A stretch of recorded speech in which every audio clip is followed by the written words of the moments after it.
You're a talk show animal. You're like one of those goddamn creatures out of Greek mythology. Half man, half desk.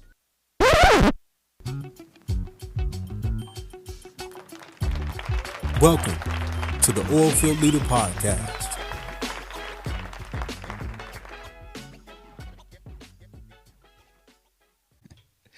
Welcome back, everybody. Today we have Manolo Abrego. He's one of my favorite guests. He's actually a good friend. And Manolo's had a variety of life experiences before he came into the oil field. So he talks a little bit about that and how he used what he's learned in his previous life, not just to navigate the oil field, but also how to succeed. Ladies and gentlemen, Manolo Abrego. Have you seen anything crazy when you worked in the field? Have I seen anything crazy in the field? Yeah.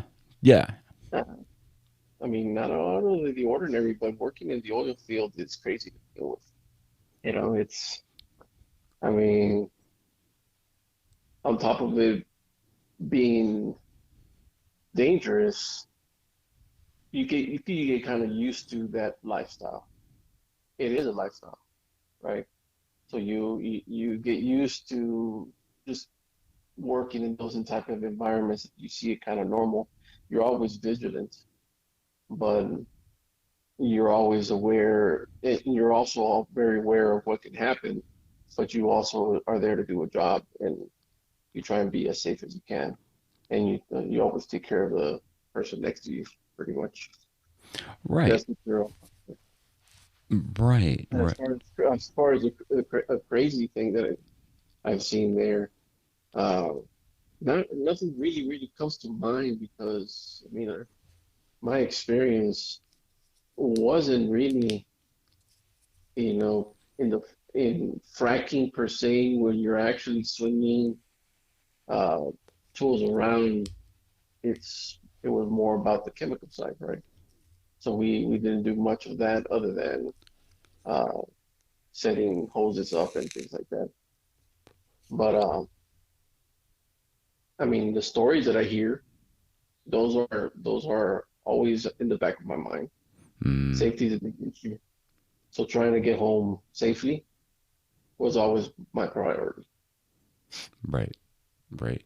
And there was, and even though, you weren't swinging iron or anything like that, there were still a lot of very, potentially dangerous things like climbing an ISO, especially Oh in the yeah, yeah, winter when it's icy and it's slippery. That can be very, yeah. very dangerous. It can be incredibly Yes, dangerous. yeah. No, But that's why you get the greenhorn. Nah. right, right. You know, And what I did it, so everybody was agreeing at one point. You know, luckily, I had people that supported me from the very beginning. You know, not naming any names, but we all know who, right? right. Well, the thing is that if you're out in the field, there's always some part of you that knows you cannot leave a man by himself. Even if you're Exactly. the laziest person on the planet and you're sitting there playing on your phone in the unit, you still know deep inside you should be outside with your coworker, doing Right. whatever it is. Playing on your phone? Never, dude. Never, Never. no one ever plays on their phone while they're on No, location. no, no. Never, ever. No, nobody's ever watching TikTok or videos, nothing like that. No, Everybody's of course, no one ever almost brings a PlayStation out to the unit. never, Never. That never. never happens. That It never never happened. happens. No, no, no, no. We No, spend I we don't. spend the whole night just looking at the SCADA. Spend the whole night looking at Yeah, the HMI. I spend the yeah, whole you're night just looking, rethreading things. No, absolutely. yeah, testing every single hour or every 20 minutes when you have to do. Mm-hmm. That was a must because we take care of our jobs, right? Taking all the keys out of the Yeah, keyboard, dusting them, and putting them back in the wrong order. No, exactly. forever, every day, Yeah. every day, Every day. Yeah, you every make day. it a little bit harder for the next person. So, That was a game that an old buddy of mine, Nolan Nielsen, and I used to play as we would do shift change. He would drive away, and he said, "I closed a valve. Try to figure out which I, one." I, As he would drive away. while he's driving away, yeah, I remember Nelson, that guy. You remember Nolan? Nolan was a great man. No, no, no. Yeah, no, I remember him. He was a great guy. Great guy. He's a great guy. And for our audience listeners, Nolan Nielsen, he worked with us at in the oil field, but he actually was a doctor, and he went on to become a pediatric ER doctor in New York Yeah, City. yeah, That's how hardcore our friend Mr. Nielsen is. Absolutely, yeah. absolutely. And we're going to try to get him on the show as well. I think that would be Well, an absolutely fascinating it, conversation. it would be because I mean it would be very interesting to know and or to find out where he's at right now, but also to get his feedback as far as how the oil field helped him where he is now, right? Absolutely. Um, because that's a very big transition from oil field to doctor. That's interesting. You You know, know, and you bring up a great point, Manolo, and we do appreciate your being on the show because you said that there's a difference between what you do in the oil field and being out of the oil field. And there's a lot of people who who are trying to get in the oil field, people who are trying to advance while they're in the oil field, and then people who want to yeah. get out. But let me ask you a question: when you started working in the oil field at the very beginning, what was something that surprised you between? Because I mean, a job is a job, but what was the number one thing that surprised you about working in the oil field compared to working other jobs you've worked in the past? Okay. Well, first of all, let me say I never expected to work in the oil field. I mean, it wasn't a goal in my life. It was something that I fell on, thanks to you, right?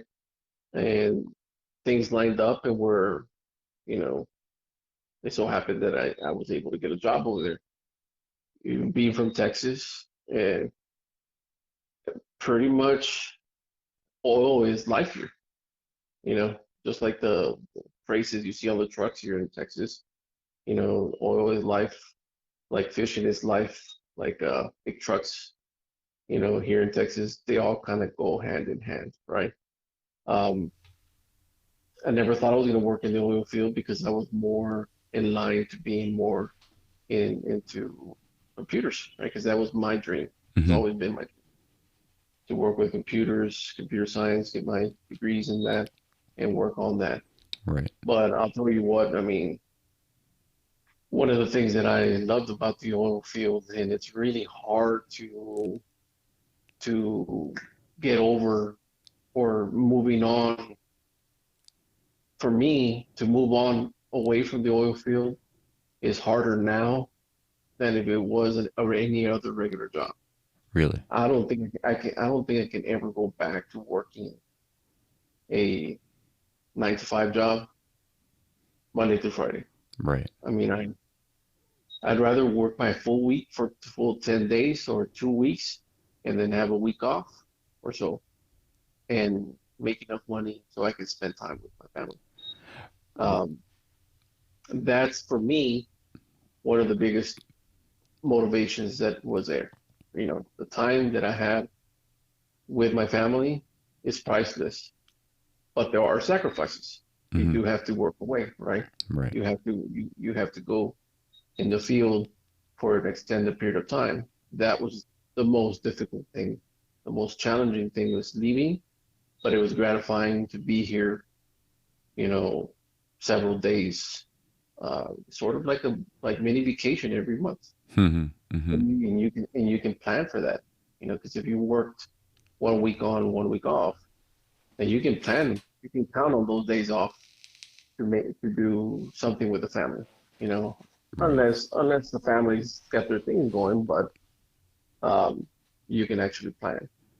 Right. That was one of the things that I enjoyed more of, or one of the things that I cannot go back to in a normal job setting. Plus, of course, the money is better, yes, but it's like every other job. It's you are gonna have good months, you're gonna have bad months. Um, you want to save as much money as you can because sometimes you will have work, sometimes there will not be work. Right. And that's just the way it is in Yeah. this life. Yeah. You can't work in this industry. You can't be an ONG and not know there's ups and downs. And I think you only Yep, need to get your ass handed to you one time. And yep, if you're able to survive and float to come back, That's when I think Yeah. people learn. You're like, okay, I will. And this was a saying back here in the 60s, 70s, and 80s, and the booms and busts. And the Permian was like, God, Lord, give us another boom, and I promise not to piss it away this time. And that never happens. It never You always, happens. No, no. you always end up pissing it away somehow, one way or another. One way or another. Well, But I think part yeah, of it also, and you bring up a good point because we make good money in the oil field, and so what happens is we have a lifestyle creep. Like you yeah, didn't have a car payment or you finished off a car payment, and you're like, now I'm going to put money down on a truck, and now you've got a truck payment, and you're going to have a family, so you're like, well, I'm going to move, and now you've got a house payment you didn't have before, and yeah. pretty soon things just begin to get out of control economically if you can't guarantee that income. And I think that's I think it's very fascinating what you said, and I want to explore this a little bit more because when someone works in the oil field and you have a schedule, and the schedule is very attractive, although it can be excruciating because seven It can and be seven is difficult. okay, but you want to talk to me about a 21-4? I mean, Oh, yeah. brother? Come Yeah. on, man. What is a 21-4, dog? For real. Yeah. But And I did those a couple of times, and it's not easy. it's not. You No, know, no, no. I've done that. No, I've worked 6 months in a row, and that was insane. But the point is that when someone's worked in the oil field, and even though there's a ton of SOPs and there's a ton of things that you need to maintain and keep aware of, one thing I love about it is that there's such a feeling of the Wild West. Like hmm the fact that you're the sheriff in town and what you say goes because you're running your unit on location, and you're a bad motherfucker. Like straight up, you're a bad motherfucker. And how do you go back? How does someone who lives that lifestyle, how do you go to it to a 9 to 5, Monday to Friday with 2 days off? Like that just does not even fit in the blood of an oil man. Like it just doesn't. Yeah, exactly. And it does have it's true what you're saying, it does have a feel of a Wild West, I mean, everything is more advanced now in techniques and what they use, but really, I mean, it's all the basic thing. It's the same thing as what was done in the past, And but you're right. I mean, you're there. If you're by yourself or in the unit, um, you're you have the authority to stop any type of work. Do Right. they like it? Do they like it? No, but hey, for me, safety is always in the back of my mind, and it's priority Right. because the number one thing to do, and they stress it, even though sometimes they don't want to practice it, but they stress it in every safety meeting, is that we always want to come back to where we got there, just Right. safe and alive, right? Right. And on top of watch your slips, trips, and falls, right? How Right. many Of times? course. How many times have we heard that? Right. But you want to be able to go home safe, just like you arrived there. But that being the case, camaraderie is also it's a Wild West, but there's a camaraderie between the workers that are there on location with you, Right. even though they might not work with the same company, right? Y'all work as a team. Everybody works as a team too, as well, and you build uh, a a rapport, a a group of people that you like working with, and that camaraderie is very important too. On top of the people that you work with in the company, you might not work with them all the time. Sometimes you do. If you're paired up with a person, you pretty much live with them more than you do your own family. Right. So if you're there with another guy that you're working a unit for 2 weeks, you're spending 2 weeks out of the month um, with them, uh, in 2 weeks with your family. Right. That's half the time you're living with somebody that you never thought you would live with before. You're sharing an apartment, you're eating together, you're working together in close quarters. You have to work with a team, so it's very important. It's very important that camaraderie for people's own mental health. If you have people that do not work well with other people, it just makes that week or whatever stint you have, any hitch you have, just make it feel twice as long. Yeah. So I always felt that I could work with anybody, right? Hmm. There's people that tested my that in the oil field. There's people that tested that patience of mine, and I'm a very patient guy, You very are reliable. incredibly patient. Yeah. So I mean, um, yeah, camaraderie is very important in the oil field. The brotherhood that we have in the oil field is something is really is my favorite aspect. I mean, standing up to your nipples in mud or whatever is not sexy. It is definitely not sexy, Oh no, but it's not. it's not. But when you can look over at your shift partner, your coworker, or even like you're saying, somebody else on location that I can promise you he would rather be anywhere else on the planet than right there, right then, looking at your dumb ass. Hmm. And and we all have to get along. And we all understand that no one else understands what the fuck this is like except us. And it is so difficult and it is so extreme. It can be so extreme that the only people you can really count on are your oilfield brothers because they're the Yep. only ones who really know what you're going through. And we've talked about this so many times. You can explain to Yep. your family till you're blue in the face. You can draw them pictures, show them videos. You can do all that. But unless you work in the oil field, no one will ever have a goddamn idea of how fucking hard Yep. you have to work. Ever. And Ever. and that's the reason why when you actually meet somebody outside of work, outside of the oil field, and let's say I'll give you an example. I got together with my wife's uh, coworkers, and one of her coworkers' friends had her husband uh, was also had experience in the oil field, had worked in the oil field for a while too as well. You know, immediately you understood, and he understood where you were coming from. So it's um it's an unsaid thing, but if you ever meet people that have worked in the oil field, you immediately feel a sort of brotherhood, like you said it, you know, immediately. Yeah. Of course, when you're there, you feel it all the time. But outside of it, when you meet somebody randomly, it's nice to see that, there's people out there that also experience the same things you did. Right. Right. Because very few people can understand. And I have frequently asked this question, and it's strictly out of curiosity because I also, I'm not gonna lie, right? I grew up in New York City. I went to a Catholic school where a grammar school and high school where I wore a shirt and tie every day. I couldn't after high school. I could not go to the supermarket for 3 years without putting on a shirt and tie. This is kind of how I grew up. So Yeah. for me, I like to progress. I like to chart my growth as an individual and as a man.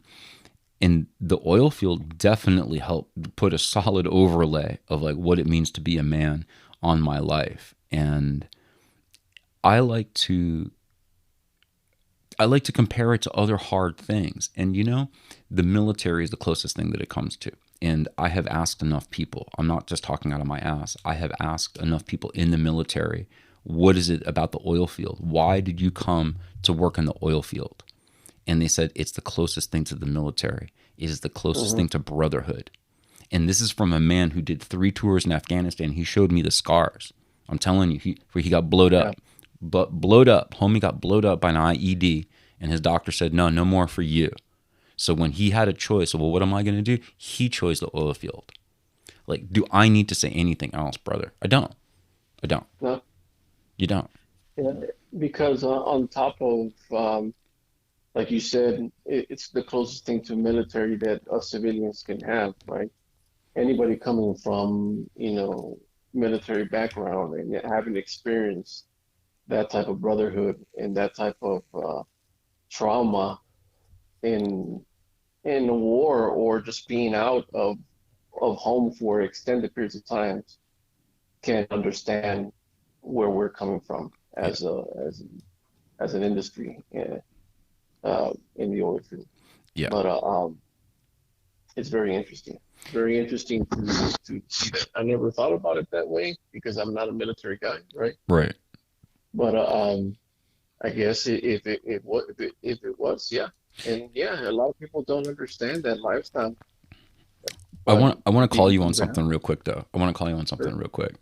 Um, I was talking with my wife several months ago, and I said something to her really esoteric, and I said, it's really bizarre because I'm like as soft as they come. Like to a degree, I'm as soft as they come. But somehow there's something about me. Physically or mentally, Very funny. both. Both. But there's something in me that's like, well, but I feel like a soldier. Like Yeah, seriously, there's something deep inside that makes me feel like a soldier. And yeah. I said this to my wife, and she said something very, very insightful. And she said, it's not much of a surprise because the history of humanity and the history of men have been warlike. So it's Hmm. funny because, and I was talking with with somebody the other day during the show, and they're talking about the potato famine that happened in Ireland, and Yeah. scientists have gone and they've looked at the descendants of these people, and they find that their genes have been altered by the malnutrition of their great great grandparents. So this is a physical impression, but you cannot tell me that there isn't an unconscious impression that's left upon us. Because we always like to say, men are the hunters and women are the gatherers. In that paradigm, men are warriors. Men are Yeah. soldiers. You will never not be a soldier.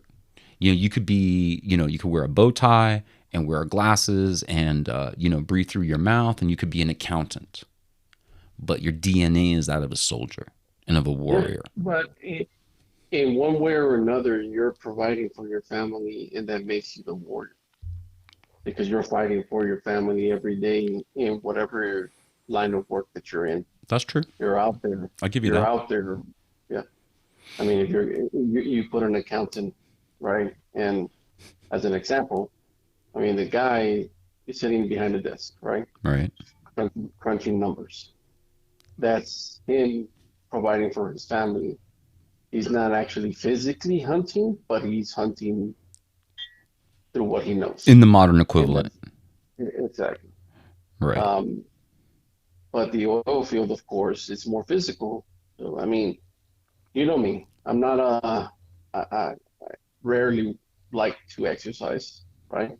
Mm-hmm. So being in the oil field for me is has an effect in the sense that it puts some calluses in your hands. Oh, hell yeah. Mhm. Yeah, so it puts the calluses in your hands, it hardens your body, and it prepares you, right, for physical labor because that's what you do, among other things, right? Because we use a lot of, technical knowledge too as well. But um, for me, it's always been about not so much doing exercise on my own. The work that I've worked in is what establishes how I look, right? Right. And when I worked in the oil field, uh, well, of course, there are times where you eat more than what you need to because you're there, at night, not doing anything but watching the monitor. But when you had to work, you had to work, right? Right. And you can go a week without rest physically and go home with a hard body. And Mm-hmm. that's the equivalent to being in the military. Those guys in the military don't have to really work out. What they do is already physical enough, you Right. know. Right. Absolutely. Absolutely. And and that goes into, what you're saying about hunting and being the man, going out there and providing for the family. One way or another, our bodies also take shape depending on what we do, right? And the oil field shapes you Without a doubt. physically. Without a Yeah. doubt. And actually, it's funny. My brother and I, we used to laugh when we would watch commercials for like Sominex and sleep aids and things like that. People have a hard time. I mean, I understand that there's people who have medical reasons for insomnia and things like that. But Now you tell me, dude, you tell me after working a 12, 13-hour shift, 14-hour shift, do you have a problem falling asleep at night? I have no problem falling I asleep. have no problem falling asleep at night. And that's No. the thing. See, because so many people now, they work in offices. Like the most work they have to do is move their ass from the house to the car, right? Drive to work, get their ass from the car to the Starbucks, and then up to their air conditioned office where they sit in an office all day. And maybe if Yeah. they're lucky, they walk around. Now, at lunchtime, and then they sit back at their desk, and then they drive home, they sit to eat dinner, they sit on the sofa, and then you wonder you can't sleep at night. Like you have expended Mm. zero energy, zero Exactly. energy. No wonder you can't sleep. Exactly. And the total opposite is the oil field. The oil field, Yes, you sir. work your 12 hours and you're ready to go to bed. You take your shower, you relax, and the minute you lie down, I mean, your head hits that pillow, and that's it, man. I mean, Bro, for at least for me, I never had any issues going to bro, sleep. I have fallen asleep I mean, standing up. I'm not even gonna lie, yeah. dude. I have even had people train me, and I have fallen asleep on their ass while they're trying to train me. So, like, I know that's for Oh, real. That's horrible, yeah, but it's true. that is horrible, man. Especially for the person who's training you. I mean, because they're doing their best. He was trying And his best. He was a little lackluster, but he was trying his best. But it's okay. We give people credit I for where mean, they can and be. and you also gotta understand that that person was probably learning on the fly too to be a trainer for somebody, you know. Yeah, So yeah. You trying to make you keep trying to make excuses for that guy. He was pathetic at his job, and we both know it. No, it's neither. It's neither here nor there. No, that's a lie. Actually, Manolo was training me one day, and I had had a very long night. I don't remember what happened, but yeah, Manolo was trying to train me on the panel, and he's and God bless Manolo. He was really trying to do the best job that he could, and like a terrible student, there I am just falling asleep on his ass. And then he turns around. He's like halfway through the sentence. He's been talking for 10 minutes. He turns around, and there I am in the chair. That was terrible. and it wasn't. I don't even know why I hadn't turned around sooner than that because I did hear you snoring. But in reality, like I said, it was I was trying to learn on the fly too as well because I didn't know anything about the process of having to do all the paperwork and everything that they wanted us to do in that particular moment. So I was teaching you, and while I was teaching you, I was learning too as well. So it really didn't matter if you fell asleep. It was more for me than anything. Right. No, But and that's true. You know, um, yeah. But I give you hell about it every single time because no, you have to, and I everything. deserve it. No, and I Yeah. rightfully deserve it. I did have a difficult night, but I did deserve it. So let me ask you. You had mentioned that there were a couple of people. Now you didn't say pushed your buttons. I'm using that phrase. But when you came to the oil field, there's a lot of character types. There's a lot of personality types. You got some nice Yeah. guys. You've got some not so nice guys. You've got some alpha males. Real fucking head full of steam. And some people earned the right to be that way, but most people did not earn the right to be that way.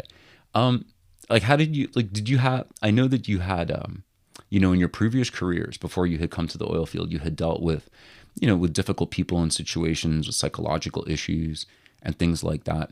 How did your past inform you and help you dealing with different personality types in the oil field? Yeah. How can I explain it? I mean, I in my life I've had a lot of different careers, right? Um, I've been one of the most recent terminology that I've been used to describe myself that I didn't use to describe myself, that somebody used to describe myself, to describe me, was that I was a Renaissance man, right? And when you think of a Renaissance man, you think of, Leonardo da Vinci and people like that, right? So I never really paid attention to that word until Slow somebody down there, called me cowboy. that. Just slow down there a bit, cowboy. But go ahead. Yeah, Yeah. yeah. I mean, that's what I was called. So I'm just saying what other people thought of me in that moment, right? Absolutely, I, brother. and But I looked at the terminology. I looked at it and informed myself what it was. In Renaissance man is a person who has has been through a lot of different career paths, has learned different things during his lifetime, different hobbies that can pretty much do it all, right? Um, I don't consider myself a Renaissance. People might think that I am because of my experiences. It's just for me, it was just life happening. So wherever life was taking me, I learned and I adapted. Like I adapted going into the oil field, right? And in my career paths, I dealt with, like you said, difficult people, right? Difficult behaviors, difficult frame of minds, psychological, um, and and one point I had to learn. I had to learn how to use terminology that had to do with psychology and be able to talk to therapists, psychologists, psychiatrists. Hmm. And even though I was not trained in that, but I was able to speak with them when I had to deal with this type in that career path that I took Hmm. in that moment, um, having to deal with those type of behaviors. And So for 11 years, I did work like that, and that shaped me into what I am now as a person, right? And so transitioning from that to being in a supervisor job as well, not in the oil field, but another career path after that, hmm. also helped me with them because I was able to learn how to deal with different type of personalities. I already had knowledge on how to treat them too, and that helped me to transition into the oil field where I met a whole wide range of different type of personalities too, and I was able to use my knowledge to um, to deal with that difficult behaviors, difficult uh, personalities, and the right things to say to them in order to get them to respond to you. Hmm. Hmm. Yeah. Hmm. And can you give me an example of like something that happened, or someone said something, or somebody did something, and you looked at them and you're thinking, I understand where this is coming from, and it has jack shit to do with work. Right. Um, I don't want to go into details as far as that because it would Well, and involve me, respect people's privacy, of course, right? respecting people's privacy, and then of course, people who've worked with me might end up listening to this podcast, and they'll probably know who I'm talking about, right? But Right. in general terms, people that I've met, and many people that I've met there in the oil field that have come with traumas. Hmm. A lot of a lot of them from childhood, right? So in my line of work that I've had in the past with dealing with kids as well too, that had past traumas, right? And being able to help them, right? When you get to a certain age, when you get to a certain age, it's very hard to modify behaviors, Hmm.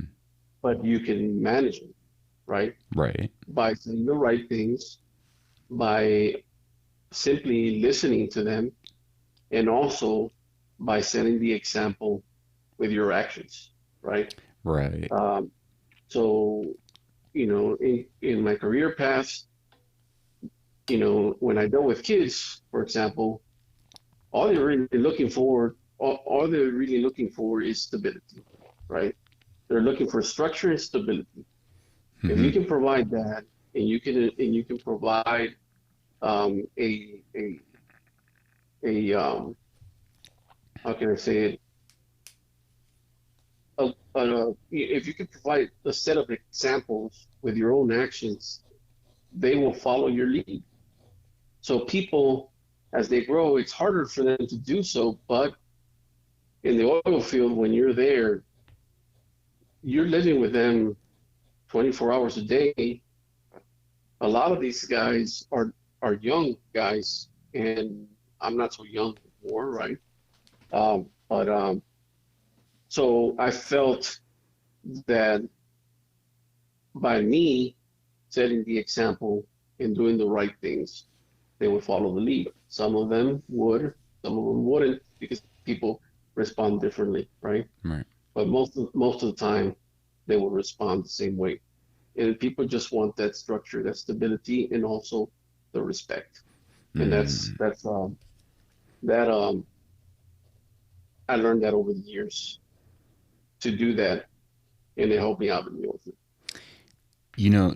That's absolutely fascinating.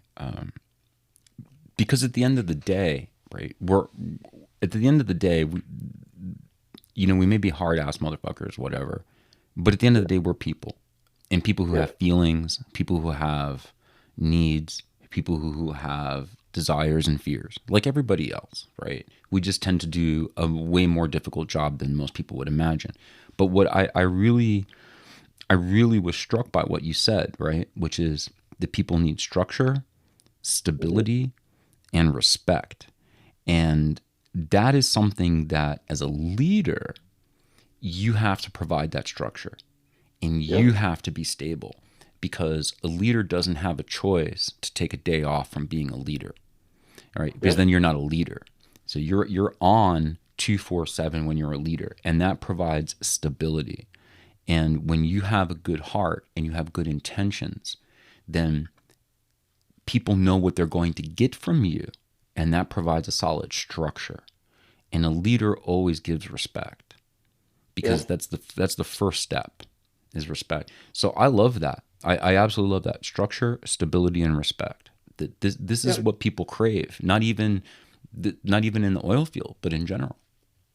In general, because another line of work that I've done in my past, right, is of course being a teacher, right, Mm-hmm. and training people was also a way for me to get in touch with my knowledge too as well, but also to help them out too as well. And even though I didn't have a supervisor position, Mm-hmm. by me training them, um, I felt that I was able to, I could mold them to the way that they needed to be in order to be successful, right? So, Right. like I said, some people will respond to that, some people will not. Right. But what I learned in the oil field is there's this unsaid thing that usually if you're a green hat, you're going to be treated like everybody was treated as a green hat, right? As a Mm-hmm. green hat. And that also means that the person who's training you will pretty much train you the bare minimum to still have that upper hand on you, right? Mm-hmm. Mm-hmm. And I found that is always for me was was not right. That's one of the things that I pretty much disliked about working in the oil field, that frame of mind. Right. Coming from other backgrounds and other experiences, I always wanted to take the time to share my knowledge, as little as it was, to better whoever I was going to train, so they can be successful in whatever thing that they did in life, or in if their career choice was the oil field for as long as it necessary, be that just by simply training them the humane way, Mm-hmm. the being the person that was understanding yet firm, yet um, setting the examples. So when I taught or when I trained, I used that. I used my background in teaching, my background in treating different personalities and psychologically as well, to be able to train people. But the number one thing that I did, that I do in any type of situation, is that I lead by example. So if you have supervisors out there, and there's many of them, that have the attitude of, I'm just gonna teach you the bare minimum, and guess what? Figure it out the rest of the way. That's not a good leader. I don't think, in my book. A good leader will set you up for success. That's what they do, and I find that very important for me. I really appreciate that perspective because it's true. We talk about, well, let's take the two things, right? We talked about brotherhood and how incredibly powerful and important that was. But that's not it's not a smokescreen for the fact that there are sometimes some shitty people out there, right? Oh yeah, And I say shitty without necessarily a value judgment, because everyone is in a different place in the terms of their journey of growth. And a lot of people have been traumatized, like we said, right? Like, and hurting people hurt other people. And sometimes you just exactly. don't know another way to be. And Well, that's because not they haven't broken that cycle yet in their life. exactly, exactly, Yeah, exactly. And unfortunately, too, right? The oil field is not sentimental. The oil field does not care. And there's no, not a lot of space for reflection and growth if you're not looking for it, right? Because the job has to get done. The job has to get done. No one gives a shit one way or the other. The job needs to get done and no one cares about your feelings, right? exactly. But the way you feel obviously is going to affect how you do your job. And when you're caught in a cycle, like you said, you're going to have some managers or leaders, quote unquote, who they hold back information because they're trying to silo information to make themselves Hmm. look better relative to you. Now, Yeah, that again is a personal failing. That is a personal weakness to have to do yeah, that. And, again, once again, we can't fight against where people are in their development. So, a lot of times when I'm trying to change people's behavior, say, I will frequently openly admit to that person, I cannot change you. You, I cannot change. But what I can change is me. And so, what I'm going to change about me as it relates to you is this, this, and this. And this is what I'm going to do. And then you leave it up to the other person to realize, you know what? They didn't attack me. They took all the responsibility. But holy shit, now I'm standing here like a dickhead. I think that I need to make some changes myself because, it was put pretty plainly to me. But not everyone is smart enough to catch that. And I wanted to ask you, I know you have a beautiful family. thank you. You said about taking care of people and leading by example. How would you say that being a father has helped you be a leader? Well, I think that being a father is not just about, it's what everybody says. It's not just about providing the sperm, right? You're not there just to provide that. You're there as a father to really be a father. You need to be present in your kids' lives, and you have to be involved, be there. And again, it's like what we were talking about. You provide that structure for them, that safety. They're going to respond to you the way they see you respond to situations. Right. So if you're out there, getting in fist fights and uh, being difficult with other people, well, that's what they're going to learn, and they're going to learn that, and they're going to think it's perfectly normal. So guess what? They're going to continue that cycle in their lives because that's what they see as normal, right?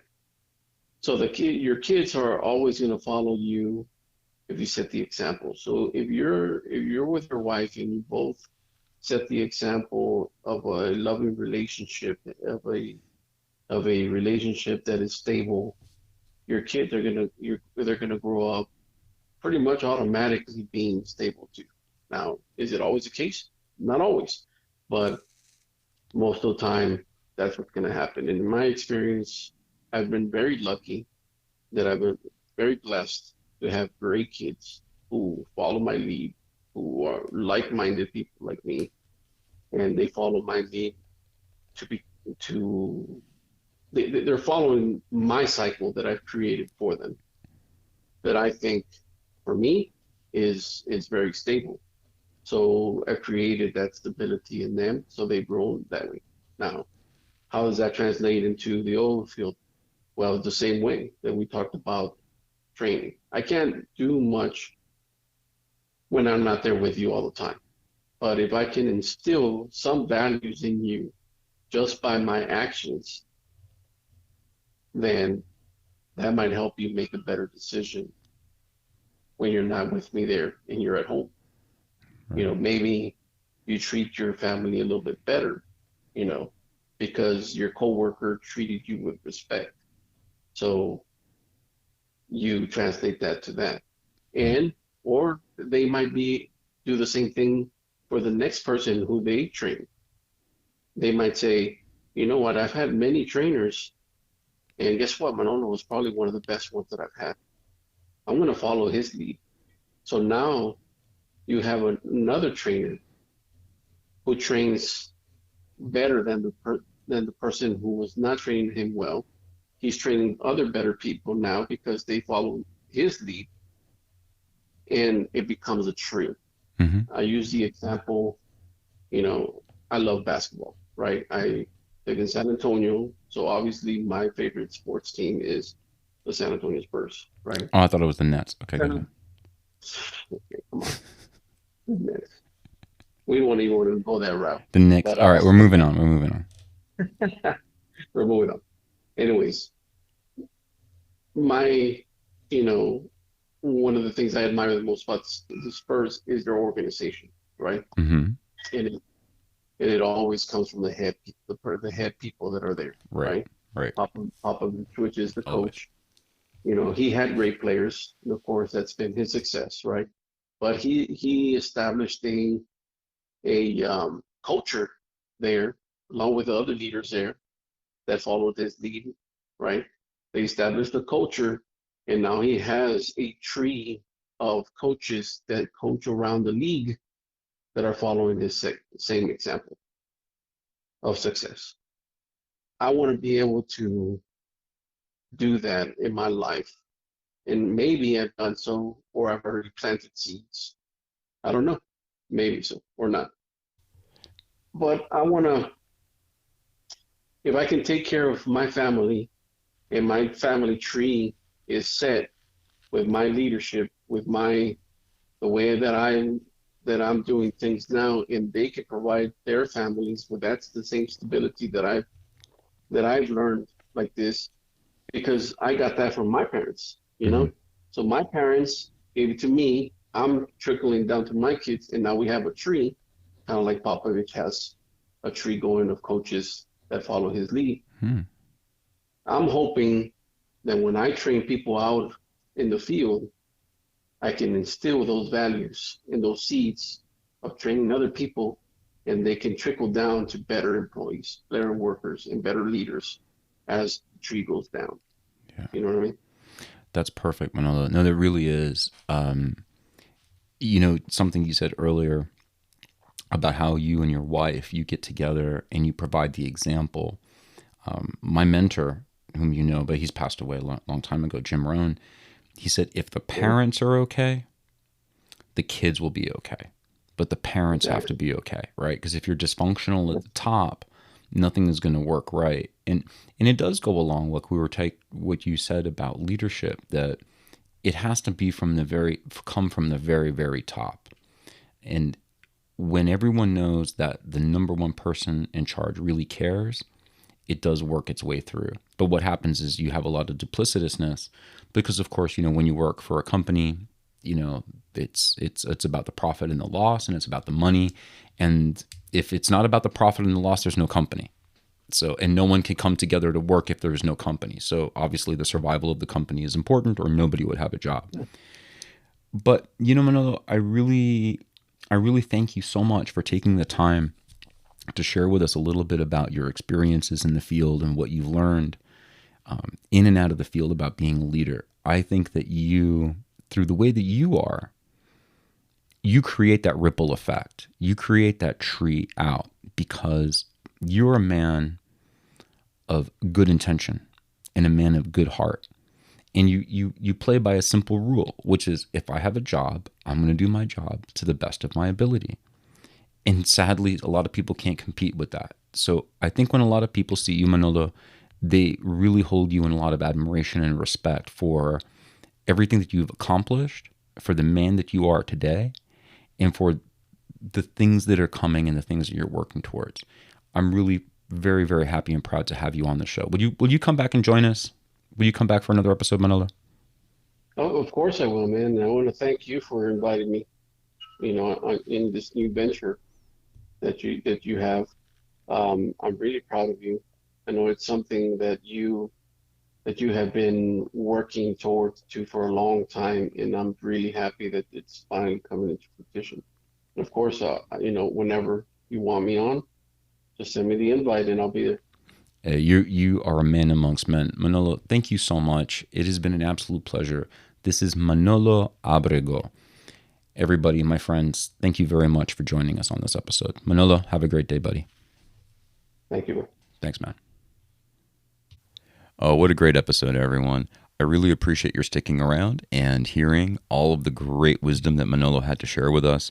Stick around. We have more episodes coming up, and I promise the next one is going to be a doozy. Until next time, see ya. The Oilfield Leader Podcast is brought to you by executive producer Daniel Corral, executive producer Jim Lynn, executive producer and voice talent, me, Mad Mac, production assistant Caleb Knott. The Oilfield Leader Podcast is produced and hosted by Christian Lombardini. Copyright 2023. The Oilfield Leader and Christian Lombardini, all rights reserved. Peace.